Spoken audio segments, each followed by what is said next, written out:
नमो नमः। जय श्री कृष्ण। आप सभी को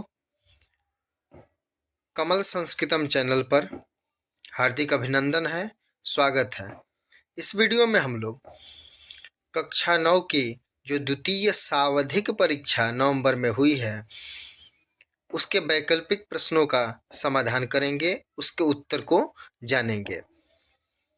इसमें कुल 30 प्रश्न होते हैं और जिसमें से कम 25 आपको करने पड़ते हैं। तो हम लोग 30 प्रश्नों को देखेंगे और समझेंगे, यथासंभव उसका उत्तर देंगे। तो प्रथम प्रश्न है कि नगरवासी प्राचीन काल में कहाँ रहते थे? नगरवासी प्राचीन काल में कहाँ रहते थे? तो यह पाठ एकादश पाठ से लिया गया है, आपके संस्कृत पुस्तक के एकादश पाठ, जिस पाठ का नाम है ग्राम्य जीवनम। तो इस पाठ को अगर आप लोग पढ़े हैं, देखे हैं, तो आप लोग जानते हैं कि ऑप्शन डी सही होगा। क्या होगा? Option D. नगर की रचना किसने किया?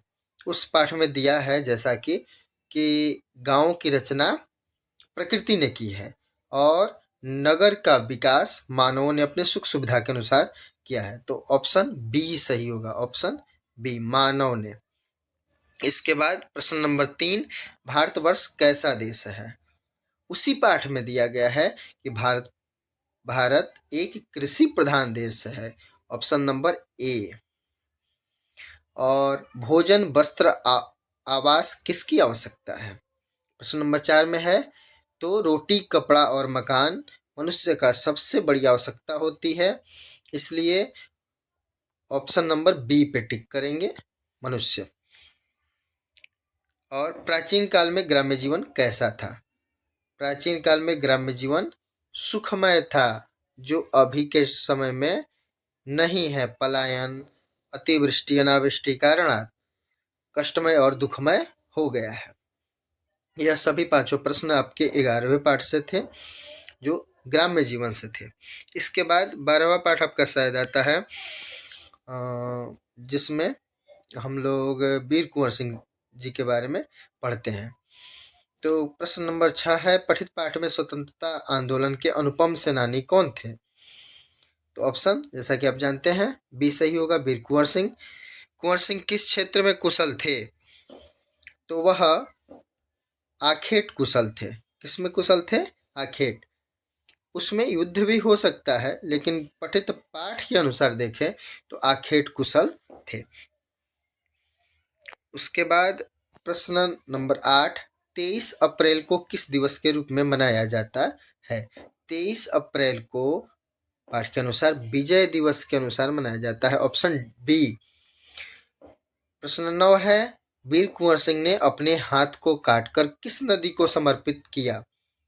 वीर कुंवर सिंह, जब उनका हाथ घायल हो गया था, उसमें गोली लग गई थी, जिसके कारण उनको अपना हाथ काट करके गंगा में समर्पित कर दिया। डनवर नामक अंग्रेज सेनाधिकारी किससे पराजित हुआ? जैसा कि हम जानते हैं उस पाठ में है, तो वीर कुंवर सिंह जी से पराजित हुआ। Option number C. गीता में जीवन की कितनी अवस्थाएं निर्दिष्ट हैं? तो इसमें 3 अवस्थाएं निर्दिष्ट हैं। इसमें है कि बाल्यावस्था, यौनावस्था और जरा अर्थात वृद्धावस्था। अनुशासन कब अप्रिय लगता है? अनुशासन हमें किशोरावस्था में अप्रिय लगता है। यह जो उम्र होता है उसको तूफान का उम्र इत्यादि इसको कहा जाता है, टीनेज बोला जाता है। और टीन एज कहाँ से कहाँ से तक होता है? जब आप बोलेंगे 13 से लेकर के 19 तक, इतने टाइम को टीनेज और किशोरावस्था भी कहा जाता है। आलस्य मनुष्य क्या क्या, क्योंकि कहा गया है कि आलस्यम ही मनुष्याणाम शरीरस्थो महारिपु। शरीर में स्थित सबसे बड़ा शत्रु है। रिपु अर्थात शत्रु है। और कहीं कहीं दोष भी कहा गया है कि निंद्रा, तंद्रा, भयम, क्रोध, आलस्यम, दीर्घसूत्रता, षड्दोषा पुरुषेणेह हातव्या भूति मुख्यता। तो शत्रु और दोष दोनों हो सकते हैं, संभव है दोनों हो जाएंगे। प्रथम स्वतंत्रता आंदोलन प्रथम स्वतंत्रता संग्राम कब हुआ था? ये आप सभी लोग जानते हैं। ऑप्शन डी 1857 में। नगरों की अपेक्षा किसकी संख्या ज्यादा है? नगरों की अपेक्षा गांवों की संख्या ज्यादा है। पुनः यह 11 पाठ से ही है, ग्राम्य जीवनम से। इसके बाद है प्रश्न 16, अन्वय में कौन सी संधि है? आप लोग पढ़े होंगे, बिल्कुल जानते हैं। यहाँ कि उ के स्थान पे व हो गया है, अनु यह ऐसा करके होगा तो यण संधि होगी। कदा एव की संधि कौन सी है? यहाँ पे वृद्धि संधि होगी। आ और ए मिलके अय हो जाएंगे तो बन जाएगा कदैव। ऑप्शन नंबर सी सही होगा। किस शब्द में वी उपसर्ग नहीं है? तो उपसर्ग आप लोग पढ़े होंगे, जैसा कि 22 उपसर्ग गिने जाते हैं। प्र प्रा अपसम अनुवनि स्निर दुस दुर वी आंगनी अधि अपियति सुउत अभिप्रति। तो इसमें वेद क्या होगा? वेद में वी उपसर्ग नहीं है, वहां विद ज्ञानी धातु है, जिसके कारण वहां वेद शब्द बना हुआ है। ऑप्शन 19 में आएंगे अयम। प्रश्न 19 है, अयम किस शब्द का रूप है? इदम शब्द के पुल्लिंग में अयम रूप बनता है। भव किस लकार का रूप है? भू धातु लोट लकार। जब आप पढ़ेंगे भवतु भवताम भवंतु भव भवतम भवत, तो आप देखेंगे मध्यम पुरुष एक वचन में लोट लकार में बनेगा, लोट लकार में। अब आगे आते हैं, भू धातु लट लकार मध्यम पुरुष एक वचन का रूप कौन सा है? आप पढ़ेंगे तो आ जाएगा मध्यम पुरुष में भवती भवता भवंती, मध्यम पुरुष भवसी, एक वचन आएगा भवसी। ऑप्शन बी सही होगा। लेखक टाप, लेखक प्लस टाप से कौन सा पद बनेगा? तो टाप प्रत्यय होगा और इससे बनेगा लेखिका। लेखक पुल्लिंग शब्द है, स्त्रीलिंग के लिए लेखिका शब्द का प्रयोग होता है। ऑप्शन ए सही होगा। संग्राम पद का अर्थ कौन सा है?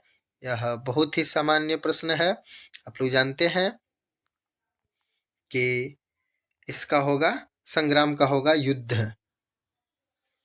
पावकः का संधि विच्छेद कौन सा है? तो यहाँ पे हमको आव दिख रहा है, तो औ के स्थान पे आव होता है, तो पौ अकह ऐसा करके संधि विच्छेद होगा, तो पावकः ऐसा बनेगा। पंचवटी किस समास का उदाहरण है? तो हम लोग जैसे जानते हैं संख्या पूर्वो द्विगु, संख्या पूर्व में हो तो द्विगु समास होता है, तो यहाँ द्विगु समास कर देंगे। किस शब्द में तुमुन प्रत्यय है?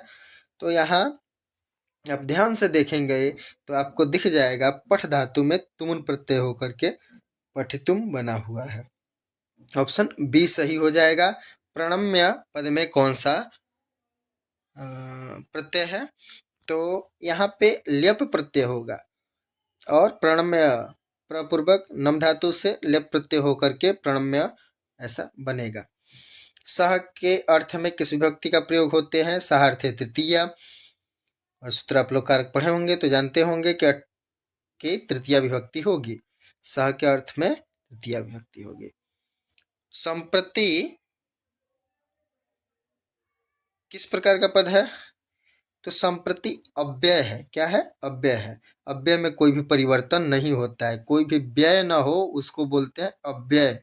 ऑप्शन ए सही होगा। संज्ञा सर्वनाम विशेषण सब में परिवर्तन होते रहते हैं, लेकिन अव्यय में कोई भी परिवर्तन नहीं होता है। प्रश्न 30, बिलात सर्पः प्रभवति। वाक्य में कारक का कौन सा सूत्र प्रयुक्त हुआ है? तो बिलात में पंचमी विभक्ति है। अब प्रभवती तो यहाँ भुवः प्रभवश्च, इस सूत्र के अनुसार यहाँ पंचमी विभक्ति हो जा रही है। प्रभवती वहां दिख रहा है और सूत्र जो करने वाला है भुवः प्रभवश्च, इससे क्या हो जाएगा कि पंचमी विभक्ति हो जाएगी। इस प्रकार से हमारे 30 प्रश्न का उत्तर मिल चुका है। और जो भी 9th 10th के 9वीं 10वीं कक्षा के बोर्ड के एग्जाम देने वाले बच्चे हैं, इस चैनल से जुड़े, उनके लिए सभी पुराने प्रश्नों का समाधान, जो उनकी मंथली, सावधिक और सेंटअप इत्यादि परीक्षाएं हुई हैं, सभी का समाधान यहाँ पे प्रस्तुत किया जाएगा। उनके परीक्षा के लिए अन्य भी तरह की व्याकरण कैसे होगा, उनके पाठों को कैसे करना होता है, कैसे उनके लिए आवेदन पत्र इत्यादि लिखने पड़ते हैं, इस सब के बारे में यहाँ पे जानकारी आपको दिया जाएगा। तो आपके जो भी मित्र हों और आपके घर में यदि पढ़ने वाले 9th-10th के बच्चे हो तो उनके पास यह वीडियो अवश्य शेयर करें और इस चैनल को सब्सक्राइब करें। और आप लोग का पुनः इस चैनल पे स्वागत है। जय तु संस्कृतम, जय तु भारतम।